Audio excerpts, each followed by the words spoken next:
이번 타자는 말이죠. 이 한때 음식책을 쓰겠다고 책을 팔러 다니는 백수 시절이 있었습니다. 네, 4년 전에. 그때 제가 그랬어요. 전 국민이 이 양반을 다시 부를 날이 있을 것이다. 전 국민의 교양 정치학 1타 강사가 됐어.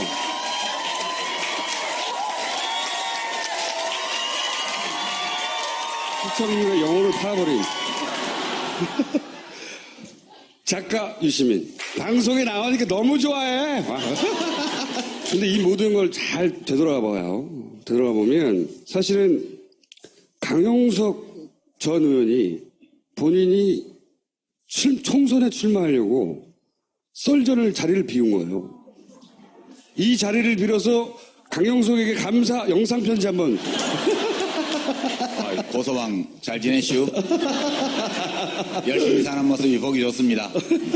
근데 나는 이철이 자리에 들어갔는데 그러니까 왜 강용석한테 영상편지를 써야 되지? 아, 그러네. 이철이에게! 일단 이 전체 판세는 어떻게 보십니까? 그냥 많이 받는 놈이 되겠죠. 아까 말씀하셨지만 또 몸담고 있는 당이 서로 다르시잖아요. 비교적 그래도 어느 정도 예측할 수 있는 거는 홍준표 후보가 몇 퍼센트 정도 받을까? 그거는 어느 정도의 근거를 가지고 말할 수 있을 것 같아요. 어떤 근거에 의해서 얼마나 추정하십니까? 20% 플러스 마이너스 알파. 그게 박근혜 탄핵 반대 비율이거든. 그 알파를 또 특정을 해줘야지 20 플러스 마이너스 10 뭐 이러면은 그러니까 너무 플러스 크잖아. 마이너스 얼마까지? 플러스 마이너스 알파는 5보다 작은 정수. 그럼 혹시 남은 기간 동안 변수가 될 만하다고 보는 사건이 있어요? 예를 들어서 뭐 김종인 바른당 SBS 뭐 등등등 중에? 없어요. 왜 나왔습니까? 아무 변수도 없고. 근데 SBS 보도권이 이게 추정컨대 어떤 내막과 어떤 연유로 이 시국에 이렇게 튀어나왔을까요? 그렇죠. 그게 그 뉴스 자체를 보면 제가 편집국의 데스크라면 내보낼 수 없는 내용이에요. 왜냐하면 그 정도의 특종을 터뜨렸으면 후속 보도를 할 수 있는 근거를 확보를 하고 그렇죠. 일보를 내보낸 거거든요. 근데 그 해수부 공무원의 주장을 뒷받침할 수 있는 어떤 증거도 없이 한 꼭지만 내보낸 거거든요. 그래서 아까 그 이해찬 의원께서 뭐 초보자 솜씨다. 근데 그 리포트 자체는 초보자의 솜씨인데 그게 어떻게 그냥 통과돼서 나갔을까? 이제 그 점을 좀 알아봐야 될 것 같아요. 노무현과 문재인의 장단을 가까이서 본 사람으로서 장점, 단점이라는 표현보다 개성이라고 하는 게 나을 것 같은데 뭐 똑같은 어떤 특성도 어떤 사람은 장점이라 그러고 어떤 사람은 단점이라 그러잖아요. 노무현 대통령 예전에 뭐 별달고 미국 사람들 엉덩이에 숨어갖고 형님 뭐 어쩌고 이렇게 하는 발언 이런 거에 대해서 어떤 분들은 아주 서민적이고 실감난다고 좋다고 하는 반면 어떤 사람들은 뭐 대통령답지 못한 막말이라고 그러고 관점에 따라 다른 거예요. 장단이라는 표현은. 그래서 저는 개성이라고 보는데요. 이제 바다에 비유를 하면 노무현 대통령은 명량이야, 명량. 울tur목 같아요. 그러니까 진도대교 밑에 바다. 그게 그 만조 때는 조용해 보이는데 썰물이 시작되거나 혹은 간조 때 좀 잠잠하다가 밀물이 들기 시작할 때 진짜 울거든요. 소리가 나요. 강물 흐르듯이. 물살이 굉장히 거칠죠. 어마어마하죠. 그런 분이세요. 근데 문재인 후보는 그 다도해 바다 같아. 고요해. 이게 뭐 어지간히 뭐 퐁당퐁당 던져가지고는 뭐 그런 차이가 있죠. 그 어제 토론에서도 저 홍준표 후보나 심상정 후보나 뭐 또는 안철수 후보가 공격적으로 많이 했잖아요. 근데 저 같으면 바로 원펀치가 나가야 될 그런 타이밍인데 그런 소리 그만하시고 이 정도 나가잖아요. 그러니까 그게 문재인 후보의 장점이고 장점으로 보자면 그 개성인데 그 지지율 그래프도 그렇잖아요. 네. 노무현 대통령 지지율 그래프는 이렇게 바닥에 있다가 60%까지 올라갔다가 다시 10%까지 내려왔다가 뭐 이렇게 했잖아요. 근데 문재인 후보의 지지율 그래프는 지난 6개월 동안 이렇게 갔잖아요. 그게 결국은 지지자는 그 후보하고 좀 닮게 마련인 것 같아요. 예, 고요한 분이죠. 이게 고요하다는 게 예를 들어서 구체적 사안에서 노무현, 문재인 서로 의견이 달라서 어떤 사안에 해법을 두고 의견을 달리하거나 이런 거를 직접 보신 적 있어요? 저는 청와대에 안 있었으니까 그건 못 봤죠. 들은 얘기도 있을 거 아닙니까, 뭔가. 얘기가 있긴 하지만 그런 얘기 하는 거는 적합치 않은 것 같아요. 적합지 않은 이유가 뭐죠? 문재인 후보는 네. 좀 뭐든지 좀 긍정적으로 생각하는 경향이 강해요. 그러니까 예컨대 뭐 한 예를 들면 제가 국민연금법이 국회에서 본회의에서 부결이 돼서 그걸 다시 이제 국회로 끌어내려고 장관을 인책 경질을 하셔야 된다고 말씀을 드렸어요. 그럼 대통령한테 보고가 안 가는 거야. 네. 한 이틀 기다렸는데. 뭉개고 계신 거예요? 그러니까 다시 알아봤더니 이러시는 거예요. 난 또 우리 유 장관님이 그냥 큰 책임감을 느낀다는 그런 말을 한 줄 알았지. 아니 장관을 나는 관둔다고 했는데, 이 사람 책임감을 깊이 느끼는구나. 계속 깊이 느끼도록 냅둬야 되겠다. 상대방의 말을 선의로 해석한다. 그렇지. 지금 5 후보 중에 그런 특성을 가진 후보는 딱 한 명밖에 없는 것 같아요. 뒤에 꼼수가 있다거나 숨은 의도가 있다 이렇게 생각하지 않는다는 거죠, 기본적으로. 뇌 구조 안에 그 자체가 없어. 그게. 그래서 노무현 대통령하고는 진짜 다른 스타일이고 그렇기 때문에 두 분이 아주 오랜 세월 동안 함께 일을 할 수 있었던 거 아닌가 저는 그렇게. 노무현 대통령은 그런 상대방의 꼼수를 잘 읽었던 사람이잖아요. 귀신같이 읽어져. 그건 뭐 다 읽어놓고도 모른 척 하시는 분이지만 때로는. 문재인은 대통령감이 됩니까? 보시기에? 되고도 남지.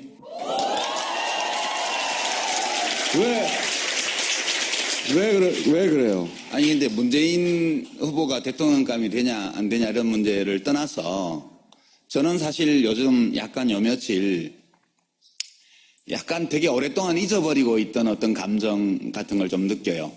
그러니까 처음 정권 교체가 되기 전에, 그러니까 1997년 대선 전에 약간 설레는, 그때는 약간이 아니고 엄청 설레는 게 있었어요. 저는 그때 독일 유학 중이었는데 김대중 후보가 이긴다면 이렇게 생각을 하니까 막 가슴이 두근두근 하는 거예요, 그때. 그 전에 김대중은 안 된다라고 한번. 그리고 너무나 비관적으로 봤으니까. 예. 네. DJ 편합이 되지도 않았고 또 이인재 씨가 따로 출마한다는 그런 예측도 할 수가 없었고 97년 2월 달이죠. 예. 네. 그리고 IMF가 나지도 않았고 네. 그런 조건에서 공학적으로 볼 때 나가면 또 진다고 저는 봤어요. 그리고 이인재 씨가 출마 안 했으면 100% 졌고요. 네. 지금 생각해도.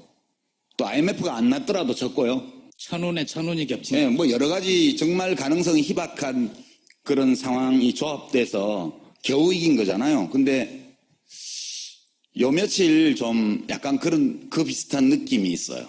그러니까 근데 그때는 좀 다른 게 그냥 정권 교체되는 그 자체로 설렌다기보다는 그 당시까지 우리가 독재 권위주의 어떤 이런 것 때문에 고통을 받고 괴롭고 창피하고 부끄럽고 그래서 그렇지 않은 상태에 대한 설레임이 있었다면 지금은 그때는 좀 달라요. 저는 뭐 박근혜 정부가 독재 정권이었다고 생각 안 해요. 되게 멍청한 정부였지. 이명박 정부도 독재 정권이었다고 생각 안 해요. 장사정권. 좀 야비한 정권이었을 따름이죠. 지금 우리를 굉장히 부끄럽고 고통스럽게 만드는 거는 불평등이라고요. 차별 이런 거요. 그러니까 사람들이 그 현대판 어떤 계급제도 비슷하게 저는 느껴요. 이 세상이 뭐 이래. 그리고 이런 문제들을 해결할 수 있다는 전망이 별로 안 보이는 시간을 오래 보냈기 때문인지 그렇게 단순하지 않지만 우리들을 인간답지 못하게 만들고 또 우리가 사는 세상이 인간답지 못한 세상이라고 느끼게 만들고 그렇기 때문에 왠지 내 책임도 있는 것 같아서 좀 어딘가 누구한텐가 미안하고 좀 부끄럽고 또 화도 나고 이런 상황이었어요, 오랫동안. 근데 확실치는 않지만 이번 대선을 계기로 해서 거기서 많은 사람들이 노력한다면 거기서 좀 벗어날 수 있는 가능성이 있지 않나? 단박에 해결되지는 않겠지만 이번에 정권을 바꿔서 한 5년 동안 꾸준히 사람들이 마음을 모아서 노력한다면 좀 다르게 만들 수 있지 않을까라는 기대 이런 것 때문에 약간 잠들기 전에 밤에 마지막 뉴스를 볼 때 약간 설레는 느낌이 있어요. 이런 느낌이 되게 오랜만이어서 저만 그런가? 혹시 이런 설렘 아닙니까? 만약에 물어보지 마. 그거 물어보지 마. 물어보지 마. 내가 총리를 할 수도 있지 않을까?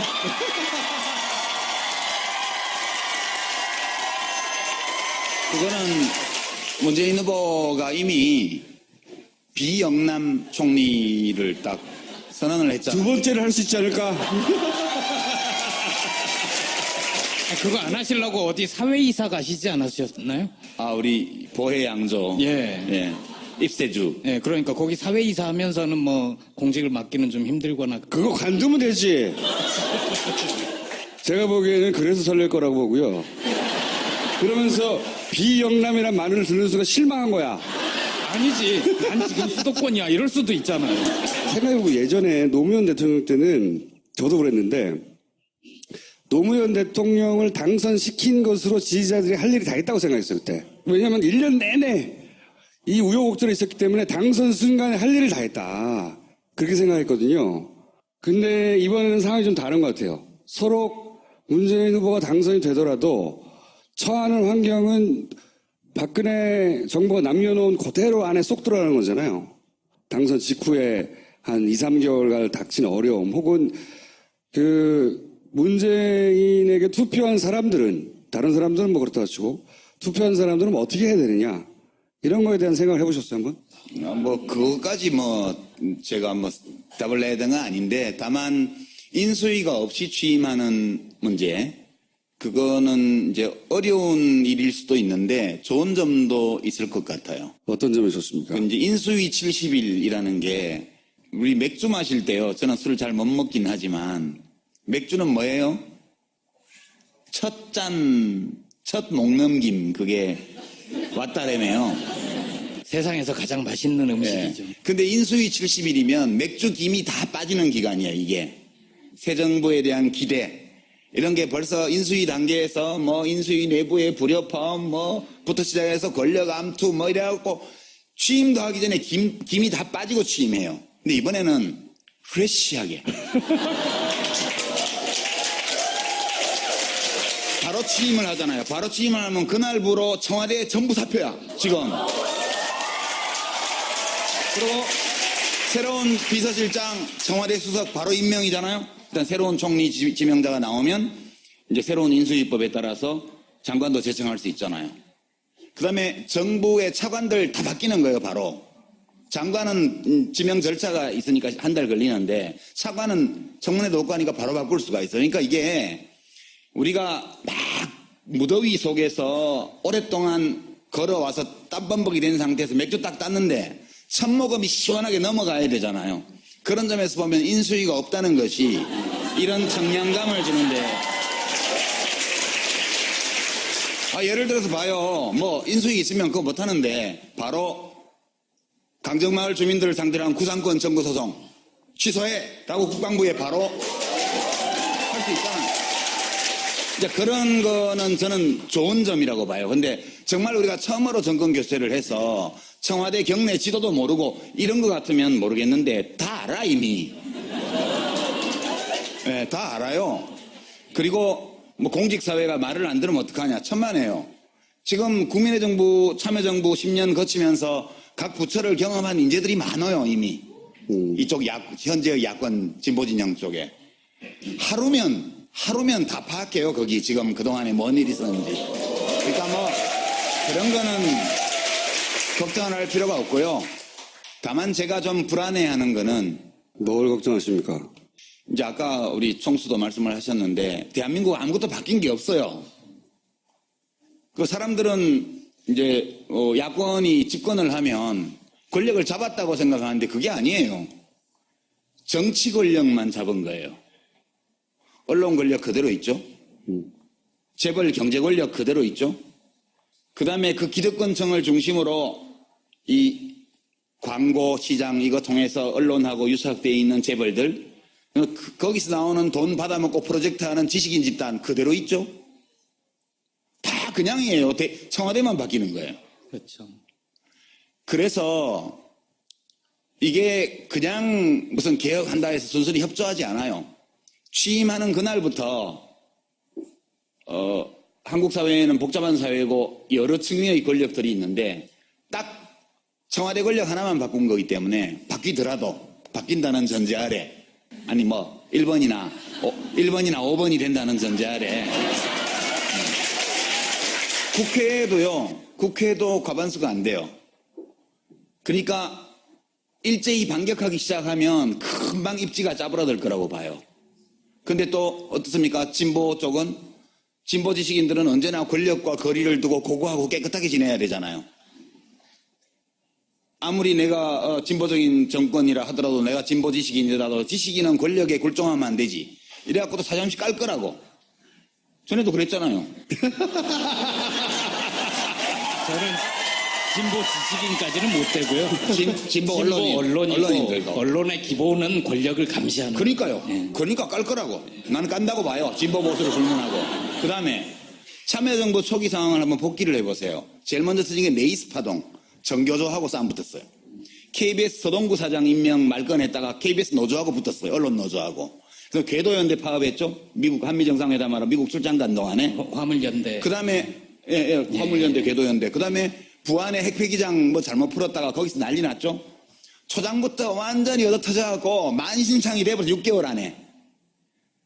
그 주로 좌파의 공격이었죠. 당시에. 저도 장관하면서 무려 230개 한다 하는 일 없는 모든 시민단체가 연서명해서 최악의 보건복지부 장관. 그렇게 제가 됐잖아요. 공무원들 사회에서는 최고의 복지부 장관 아니었나요? 그건 아무 근거가 없는 얘기잖아요. 데이터 있어요? 없죠. 그런 거는 다 뜬 소문이에요. 그렇게 좋게 나는 소문도 나쁘게 나는 소문이나 마찬가지로 근거 없기는 똑같아요. 저는 전대. 왜 그렇게 달라? 저는 옛날에 저를 보고 뭐가 없다고 하는 것도 제가 안 받아들였지만 알고 보니 좋은 사람이었다. 이것도 안 받아들여야지. I don't care. 뭐만 받아들이는 줄 알았어요. 요즘은 시청률만 받아들입니다. 그래서 저는 그런 게 훨씬 더 걱정이 돼요. 그러니까 모든 기득권 권력이 그대로 있고 그 기득권 권력의 네트워크 안에 한 매듭만 딱 바뀌는 건데 지금까지 선거 과정에서 편들어졌던 여러 세력들이 또 자기의 논리에 의해서 마음에 안 드는 거 있으면 공격해요.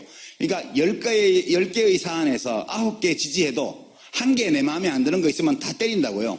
저는 결국은 그게 제일 무섭고요. 지금도. 유권자들의 기대치도 대단히 높을 거 아니에요. 유권자들은 그렇지 않아요. 제가 볼 때는. 자꾸 기억을 되새기는 사람들이 있어서 이번 좀 다를 것 같긴 한데 모르겠어요. 저는 그 악몽이 또 되풀이 되면 거의 99% 망한다. 그렇게 봐요. 상처가 크구나. 상처가 큰 분이고 그래서 시청률에 매달리는 겁니다. 이제 거기에서 치유를 받으시는 거죠. 시청률을 보면서 내가 1등이야. 대한민국 국민들이 가장 좋아하는 프로그램 1위잖아요. 거기에 전원책 변호사 때문에 1위가 됐겠어요, 그게?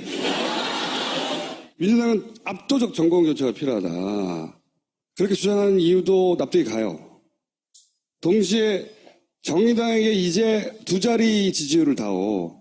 이것도 정의당 입장에서는 다시 없는 기회고 이해가 가요. 이 딜레마를 본인 스스로는 어떻게 해결하고 있어요? 뭐 이렇게 쉬운 문제를 어렵게 얘기를 해. 별 중요한 문제 아니에요, 그거. 둘 다.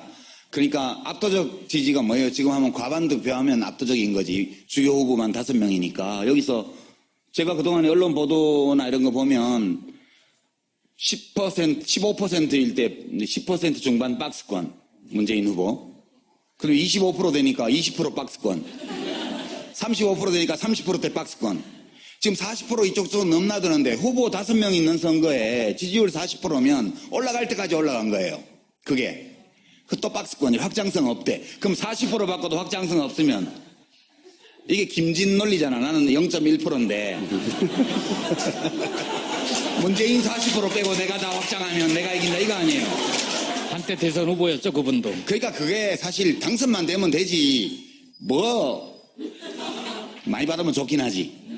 심 후보가 2자리 득표 그 무슨 9.9%하고 10%하고 차이가 있어요? 무슨 차이가 있어요?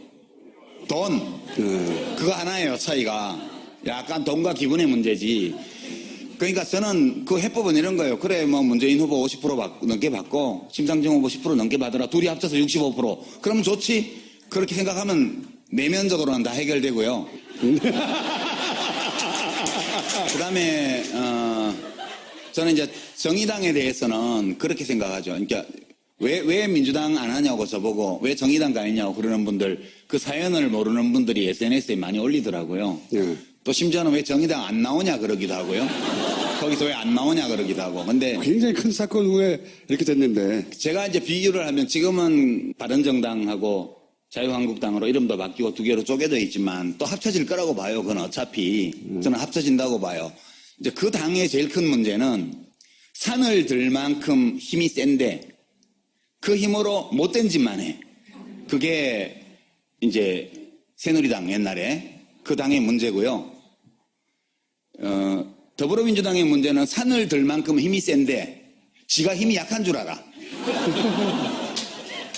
네, 내가 임금으로 치면 내가 좋은 임금이 될 수 있을까 고민하고 있는 거야. 하면 되지.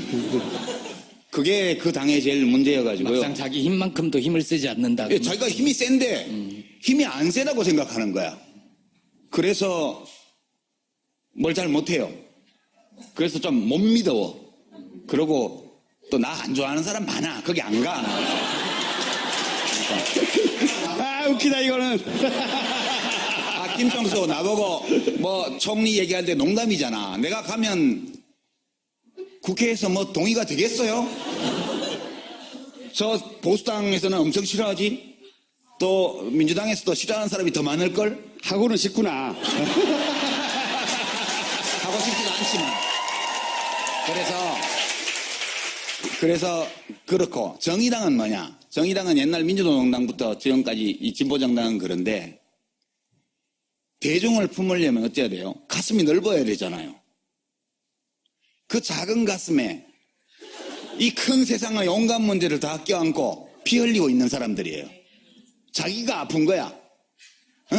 그러니까 자기가 아프기 때문에 남한테 상처를 많이 줘요. 또 자기가 피를 흘리기 때문에 남들에게 상처를 줘요. 그러니까 그 정의당은 가슴이 너무 작아서 큰 세상을 끌어안으면 자기도 피 흘리고 남들도 상처 줘요. 그 문제가 제일 본질적인 문제라고 봐서 이번 대선을 거치면서 좀 넓어지기를 바랬는데 어느 날은 넓어지는 것 같다가 어느 날은 또 도로 좁아진 것 같다가 또 어느 날은 넓어진 것 같다가 이러고 있는 거예요 지금. 이 당 저 당 다 마음에 안 든다는 거네요. 그럼 국민의당은요? 오래 가기 어렵죠. 저는 그렇게 봐요. 오래 가기 어렵다고 봐요 거기는. 그러니까 결국은 양당제로 돌아가는 거예요. 좀 있으면 선거제도가 바뀌지 않는 한. 안철수 후보는 왜 폭락했어요? 그거는 망한 게 아니고요. 네. 이제 선거를 안 나가보셔서 그런데 선거는 자기를 보여주는 과정이에요. 특히 큰 선거는요. 뭐 큰 서울시장 선거, 경기도지사 선거, 대통령 선거 이렇게 유권자가 1,000만 가까이 가거나 혹은 몇 천만이 되는 선거는 그 선거 과정을 통해서 나를 보여주는 거예요. 아무리 감춰도 그 사람이 다 보여요. 모든 과정을 통해서. 경기도지사에 참고로 출마했다가. 네. 네. 그러니까 그래서 지는 거예요. 그래서 자기가 다 노출되기 때문에 결국 자기가 받을 표를 철저히 감추거나 아니면 남들이 와서 철저히 감춰주면 그게 달라질 수 있는데 사실 안철수 후보는 많이 감춰줬죠. 밖에서. 특히 종편 평론가들께서 이 종편 저 종편 하루 종일 돌아다니는 분들 계시잖아요. 그분들이 거진 한 2달 동안 감춰줬단 말이에요. 근데 TV 토론이 결정적이었어요. 뭘 믿고 양자 토론을 하자고 그러고 뭐 그런지 모르겠는데 그래서 이번 선거는 되게 공정한 선거로 진행이 됐다고 봐요. 저는 공정한 선거로 진행이 됐다고 보고 지금 지지율은 뭐 언제까지 끝까지 유지될지는 모르겠지만 대체로 지금까지 선거 과정에서 유권자들에게 드러난 후보들의 크기만큼 그렇게 지금 지지율이 있는 게 아닌가? 저는 그렇게 그냥 봐요.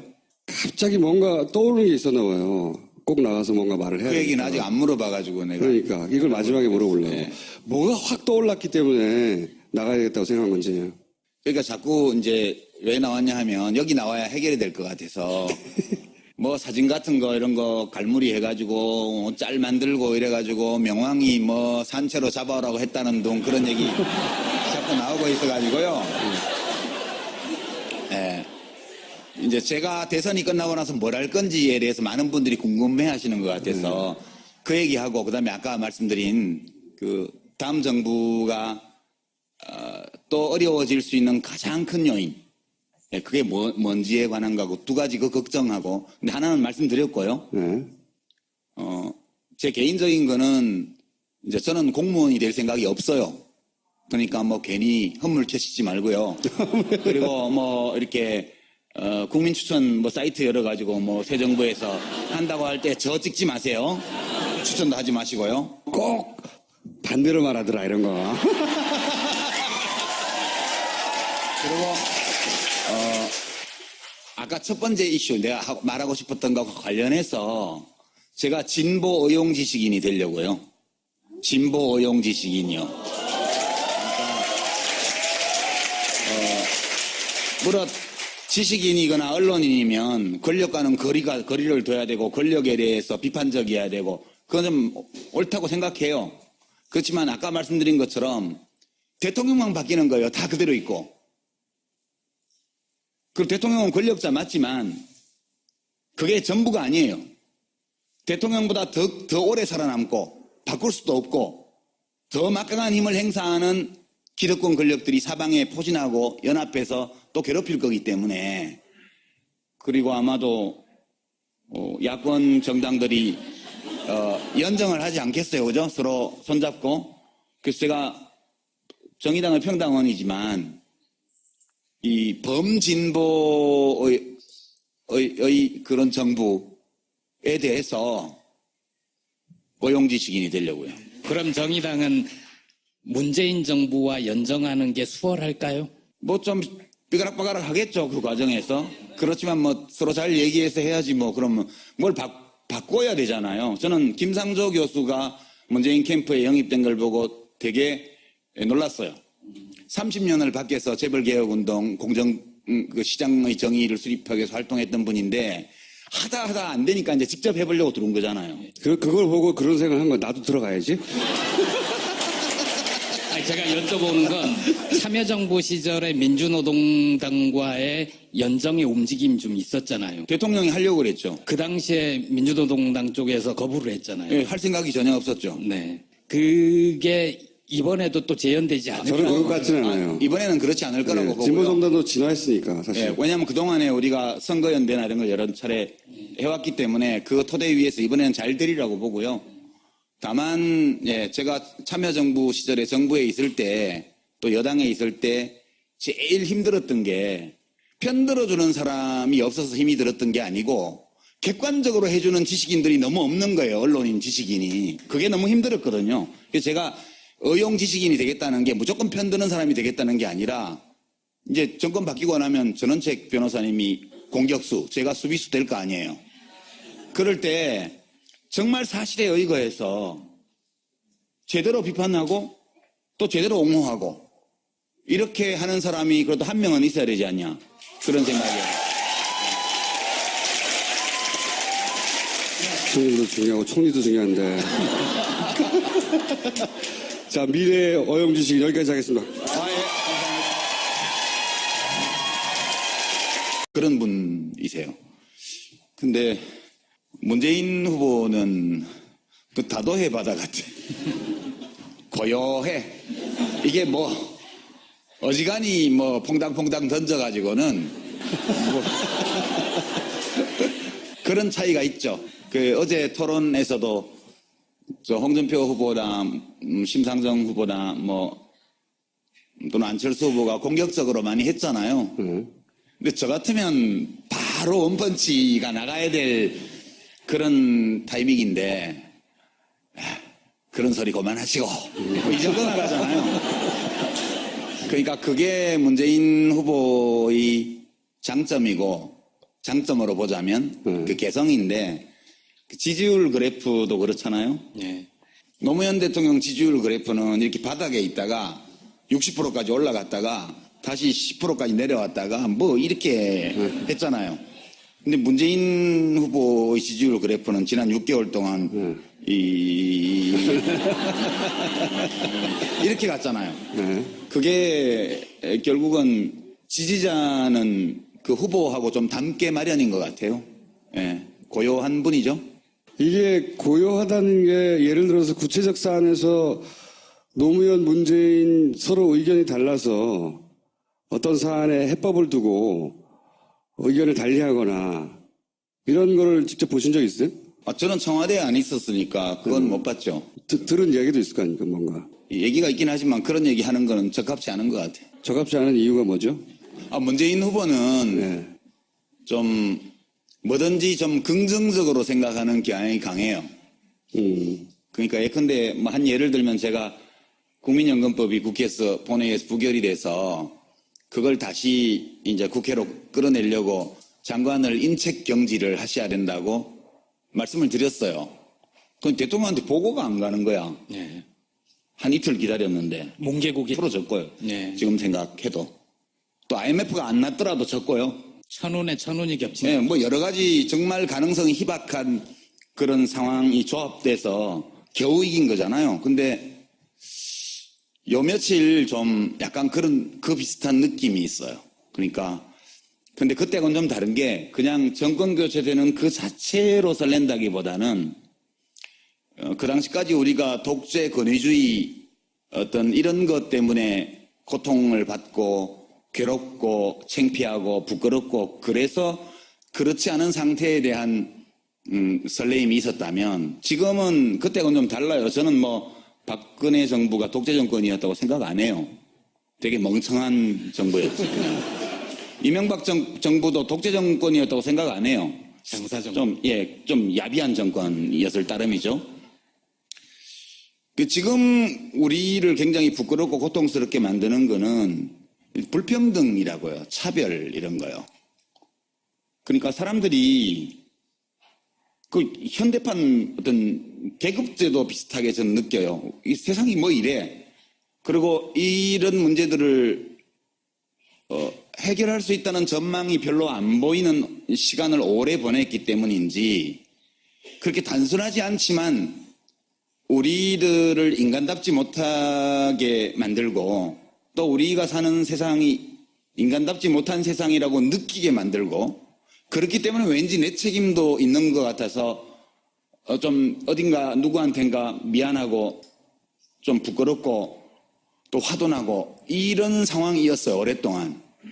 근데 확실치는 않지만 이번 대선을 계기로 해서 거기서 많은 사람들이 노력한다면 거기서 좀 벗어날 수 있는 가능성이 있지 않나? 단박에 해결되지는 않겠지만 이번에 정권을 바꿔서 한 5년 동안 꾸준히 사람들이 마음을 모아서 이번 타자는 말이죠. 이 한때 음식책을 쓰겠다고 책을 팔러 다니는 백수 시절이 있었습니다. 네, 4년 전에. 그때 제가 그랬어요. 전 국민이 이 양반을 다시 부를 날이 있을 것이다. 전 국민의 교양 정치학 1타 강사가 됐어.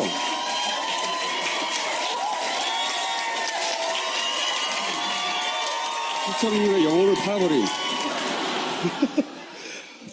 작가 유시민. 방송에 나오니까 너무 좋아해. 근데 이 모든 걸 잘 되돌아봐요. 되돌아가 보면 사실은 강용석 전 의원이 본인이 총선에 출마하려고 썰전을 자리를 비운 거예요. 이 자리를 빌어서 강용석에게 감사 영상편지 한번. 고소방 잘 지내시오? 열심히 사는 모습이 보기 좋습니다. 근데 나는 이철이 자리에 들어갔는데 그러니까. 왜 강용석한테 영상편지를 써야 되지? 아, 그러네. 이철이에게! 일단 이 전체 판세는 어떻게 보십니까? 그냥 많이 받는 놈이 되겠죠. 아까 말씀하셨지만 또 몸담고 있는 당이 서로 다르시잖아요. 비교적 그래도 어느 정도 예측할 수 있는 거는 홍준표 후보가 몇 퍼센트 정도 받을까? 그거는 어느 정도의 근거를 가지고 말할 수 있을 것 같아요. 어떤 근거에 의해서 얼마나 추정하십니까? 20% 플러스 마이너스 알파. 그게 박근혜 탄핵 반대 비율이거든. 그 알파를 또 특정을 해줘야지 20 플러스 마이너스 10 뭐 이러면은 너무 플러스 크잖아. 마이너스 얼마까지? 플러스 마이너스 알파는 5보다 작은 정수. 그럼 혹시 남은 기간 동안 변수가 될 만하다고 보는 사건이 있어요? 예를 들어서 뭐 김종인 바른당 SBS 뭐 등등등 중에 없어요. 왜 나왔습니까? 아무 변수도 없고.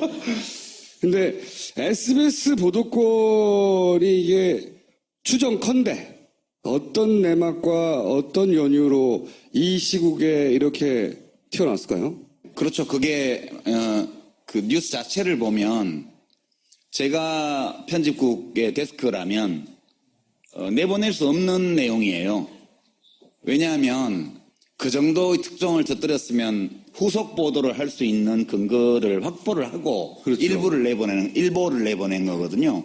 근데 그 해수부 공무원의 주장을 뒷받침할 수 있는 어떤 증거도 없이 한 꼭지만 내보낸 거거든요.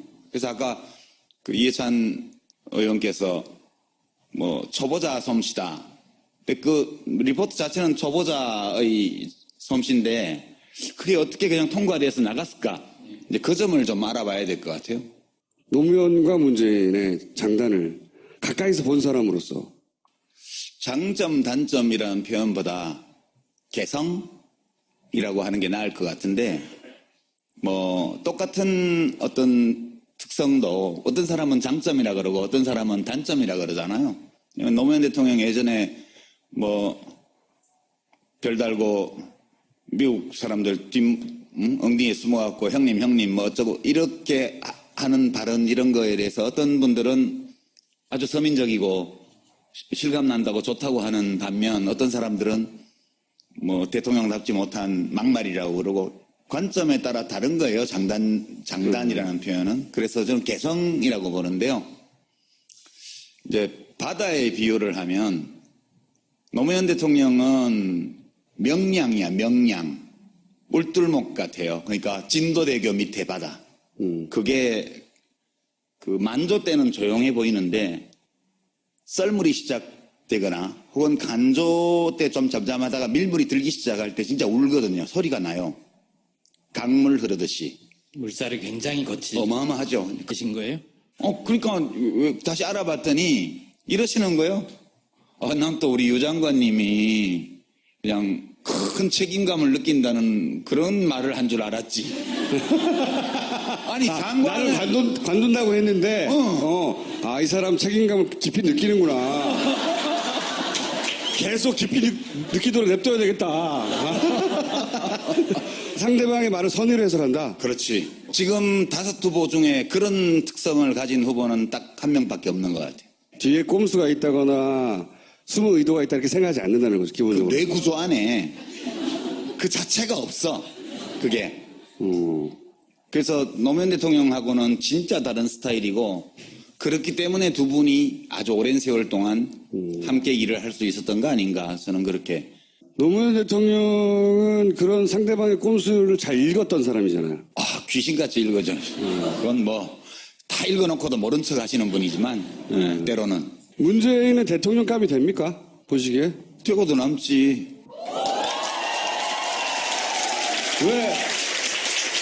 왜 그래요? 아니 근데 문재인 후보가 대통령감이 되냐 안 되냐 이런 문제를 떠나서 저는 사실 요즘 약간 요 며칠 약간 되게 오랫동안 잊어버리고 있던 어떤 감정 같은 걸 좀 느껴요.